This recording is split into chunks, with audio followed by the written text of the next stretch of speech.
Shalom, meu irmão, minha irmã, que a paz de Deus, que excede todo entendimento, guarde seu coração e mente em Cristo Jesus. Estamos pensando das cadeias da intimidação que tentem, como cadeia, querem nos aprisionar. Pensamos como Paulo instrui a Timóteo que Deus não nos tem dado o espírito de medo, mas de ousadia. E precisamos dessa ousadia diante dos homens. Nem sempre a intimidação virá de alguém, de alguma pessoa, mas pode vir de um grupo, de um sistema, de uma organização. Pensamos como nós podemos ser intimidados se o Congresso Nacional criar algumas leis que vão de encontro a princípios e valores bíblicos que nós temos na nossa vida. E ficarmos intimidados por isso.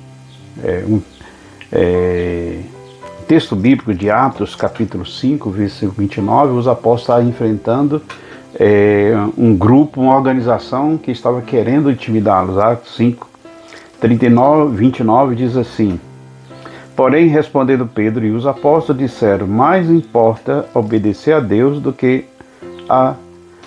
que aos homens. Ali, o sistema religioso judaico, através do Sinédrio, que estava perseguindo os judeus convertidos, né? Não era ainda uma religião, o cristianismo.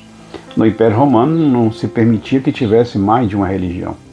E ali, como ele estava sob o domínio do Império Romano, então só podia ter a religião judaica. A igreja cristã começando ali os seus primeiros passos. E o apóstolo Pedro e os demais, então, com espírito de ousadia, enfrenta aquele sistema e diz, não vamos parar. E aí, irmãos e irmãs, para ter ousadia, você precisa ter convicção. Uma pessoa que é dominada pelo medo e paralisa, e ela deixa de fazer o que Deus colocou como propósito nessa vida, é porque ela não tem convicção. Veja que Pedro e os apóstolos, eles eram homens convictos da fé, convicto do que Deus chamou eles para fazer, convicto de agora, depois das experiências que eles passaram, agora convicto da mensagem que Jesus deixou com eles. Então eles enfrentam, não afrontam, eles enfrentam com ousadia, eles se posicionam, eles dizem, importa mais obedecer a Deus do que aos homens.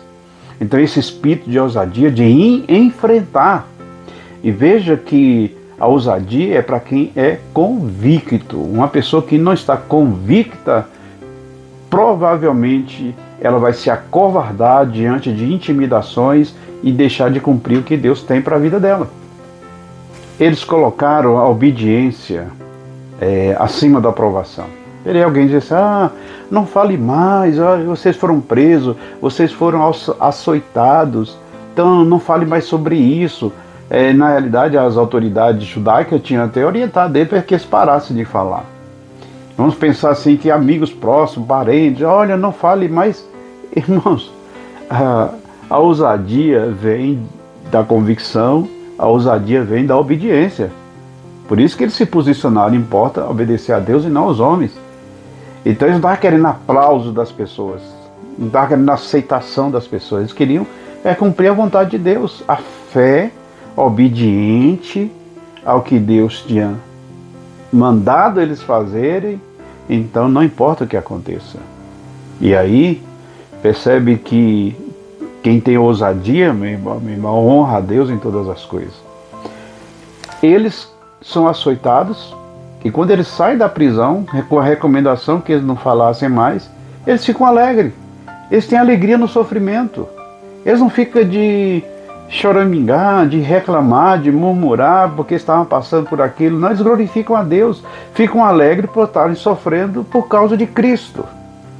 Essa ousadia, meu irmão, da convicção, ousadia da obediência, ousadia da alegria, eles sabiam que obedecer a Deus ia custar caro, não seria fácil, seria difícil, mas eles não estavam preocupados com isso, eles estavam preocupados em obediência. E para isso precisaram de muita ousadia e se posicionaram. Penso, meu irmão, minha irmã, que comigo não deva ser diferente nem com você. Por isso, meu irmão, pense nessas coisas. De repente na sua oração você precisa incluir que pedir a Deus convicção, não apenas coragem. Não. Uma pessoa que não tem convicção, ela pode até ser corajosa, ela vai avançando ali, mas chega um momento que ela se esgota e ela precisa, então nós precisamos então de convicção, porque a convicção nos mantém firmes e de pé. Seja ousado, seja uma pessoa ousada para a glória de Deus. Pense nisso. Que Deus te abençoe e que você tenha um dia de paz. Shalom.